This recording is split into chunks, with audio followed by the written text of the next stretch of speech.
Hello foodies, welcome back to మన పల్లెటూరి వంటలు. ఈరోజు అయితే నేను పూరీ కూర చేయబోతున్నాను. దానికైతే కావాల్సింది ఒక ఆనియన్, శనగపిండి, బంగాళదుంప, చిన్న సైజు అల్లము అండ్ చిల్లీస్ అనమాట. ముందుగా మీరందరూ కూడా ఈ వీడియోని స్కిప్ చేయకుండా చూడండి, నా రిక్వెస్ట్ అండి. అండ్ అలాగే మినిమం 50 లైక్స్ మీ దగ్గర నుంచి నేను ఎక్స్పెక్ట్ చేస్తున్నాను. ముందుగా పోపెట్టేసుకోవాలండి.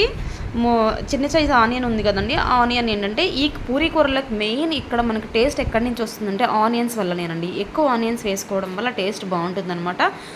అది కూడా చీలికలుగా కట్ చేసుకుని వేసుకుంటేనే బాగుంటుంది.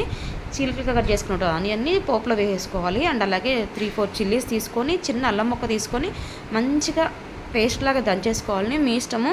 4-5 చిల్లీస్, ఒక చిన్న అల్లం ముక్క గ్రైండర్లో పడదని చెప్పేసి నేను మిక్సీలో పడదని చెప్పేసి నేను రోట్లో దంచేసుకుంటున్నాను అనమాట. బాగా మెత్తగా పేస్ట్ లాగా దంచుకున్న తర్వాత తీసేసుకొని మనం ఆల్రెడీ మగ్గినటువంటి ఆనియన్స్లోకి యాడ్ చేసేసుకోవాలి. చక్కగా ఈ రోట్లో నుంచి తీసేసుకుంటున్నానండి నేను. కొంచెమే చిల్లీస్ కూడా ఎక్కువ పడలేదు కాబట్టి చక్కగా నలిగిపోయింది, ఈజీగా నలిగిపోయింది. ఇంకా నేను మగ్గినాయండి ఆనియన్స్ అయితే అట్లా రెడ్ కలర్లో వచ్చే వరకు వేయించుకున్న తర్వాత ఆ పేస్ట్ని దీంట్లో వేసుకొని ఒక 2 నిమిషాలు, అంటే 2 నిమిషాలండి, 2 నిమిషాలు తిప్పుకొని పెట్టుకోవాలి. మంచిగా ఫ్లేవర్ వస్తూ ఉంటుందన్నమాట, స్మెల్ మంచిగా వస్తూ ఉంటుంది.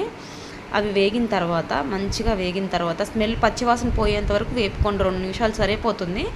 ఇంక ఇలాగే బంగాళదుంప ముక్కలు నేను ఆల్రెడీ సాల్ట్ వాటర్లో యాడ్ చేసుకుని పెట్టుకున్నాను అనమాట. సాల్ట్ వాటర్లో యాడ్ చేసుకుని పెట్టుకోవడం వల్ల ఏంటంటే నల్లగా అవ్వకుండా ఉంటాయన్నమాట ముక్కలు అనేవి. ఫ్రెష్నెస్ కూడా అలాగే ఉండిపోతుంది, ఎక్కడికి పోదు.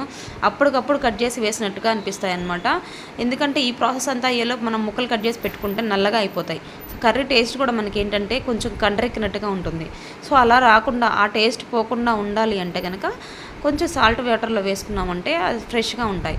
ఇంకా అలాగే నేను శనగపిండి ఒక 1/2 కప్ శనగపిండి తీసుకున్నాను. దాంట్లోకి మీ ఇష్టం, సాల్ట్ వాటర్ వేసుకోవచ్చు, కల్లుపు వాటర్ వేసుకోవచ్చు. కల్లుపు వాటర్ నేను కరిగించుకొని దాంట్లో పోసేసుకుంటున్నాను అనమాట.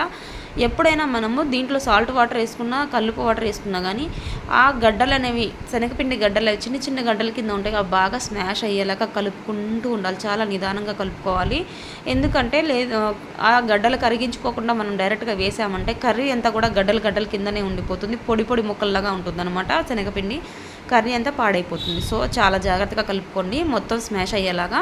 ఇంకా ముక్కలు ఉడుకుతున్నాయో లేదో చూసుకొని దాంట్లో కొంచెం, ఎందుకంటే మనం ఆయిల్ ఒకటే వేసాం, మగ్గాలి అంటే ముందుగా 4 చుక్కలు నీళ్ళు కూడా పోసుకొని మగ్గించుకుంటూ ఉండాలి. కూర ఉడికిపోయింది అన్న తర్వాత ఫైనల్లో ఈ శనగపిండి వాటర్ అనేది యాడ్ చేసుకోవాలన్నమాట. నేను ఆల్రెడీ సాల్ట్ వాటర్ దీంట్లో యాడ్ చేశాను కాబట్టి మళ్ళీ స్పెషల్గా నేను వాటర్ ఏమి యాడ్ చేయలేదండి. సో కర్రీ అయితే ఉడికిపోయింది. ఈ పూరీ కూరల కాంబినేషన్ అయితే చాలా బాగుంటుంది. ఈ కూర అయితే చాలా చాలా టేస్టీగా ఉంటుంది. మీరు ఎప్పుడైనా తెచ్చుకునే ఉంటారు, బయట సేమ్ కర్రీ ఎలా ఉంటుంది, పూరీ హోటల్లో ఎలా అయితే ఉంటుందో పూరీ కూర సేమ్ అలానే ఉంటుంది.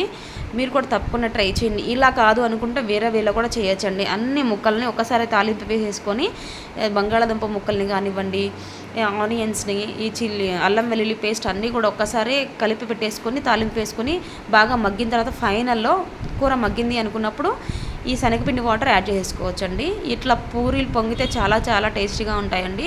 పూరీలు పొంగడం వల్ల ఏంటంటే మనకు కొంచెం క్రిస్పీనెస్ యాడ్ అవుతుంది. పూరీలు పొంగాలి అంటే ఎప్పుడైనా ప్రెస్ చేసుకోవాలి, వాటర్ దాని మీద నూనె పోస్తూ ఉండాలన్నమాట.